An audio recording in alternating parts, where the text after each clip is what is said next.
अब ये देखिए ये सॉस ठंडी हो गई है। अब इसको हम अपनी जार में डाल देंगे।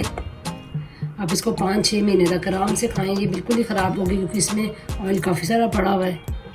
अस्सलाम वालेकुम, आज मैं आप लोगों के साथ शेज़वान सॉस की रेसिपी शेयर करूंगी। इस रेसिपी के लिए जो चीज़ें मैं इस्तेमाल कर रही हूँ वो ये हैं। ये मेरे पास 100 ग्राम मिर्चें थी जिसको मैंने 8 घंटे भिगो लिया था और इसके बाद उसको मैंने आधे घंटे के लिए फ्रीजर में रख दिया ताकि ये ज़रा थोड़ी सी हीट अप होती है, कम हो जाए। इसके अलावा ऑर्गेनो जाएगा 1/2 टी स्पून, दालचीनी जाएगी 1/2 टी स्पून, 1 टेबल स्पून चीनी है, 1 टेबल स्पून सोया सॉस है, 1 टीस्पून काली मिर्चें हैं, थोड़ी सी अदरक है, तकरीबन 1/2 टी स्पून सिट्रिक एसिड जाएगा, 1 टीस्पून नमक है और ये 1 कप से थोड़ा सा कम गार्लिक है, लहसुन 1/2 कप के करीब इसमें कुकिंग ऑयल है और 4 टेबल स्पून के करीब के टमाटो केचप है।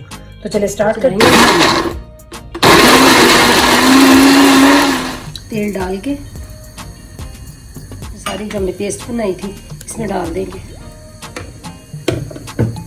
साथ ही चीनी भी डाल देंगे, सारे मसाले साथ डाल देंगे।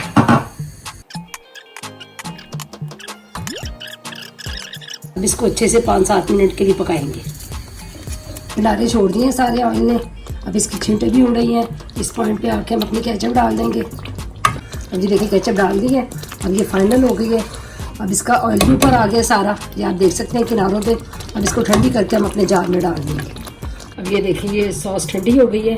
अब इसको हम अपनी जार में डाल देंगे। अब इसको 5-6 महीने तक आराम से खाएं, ये बिल्कुल ही ख़राब होगी क्योंकि इसमें ऑयल काफ़ी सारा पड़ा हुआ है।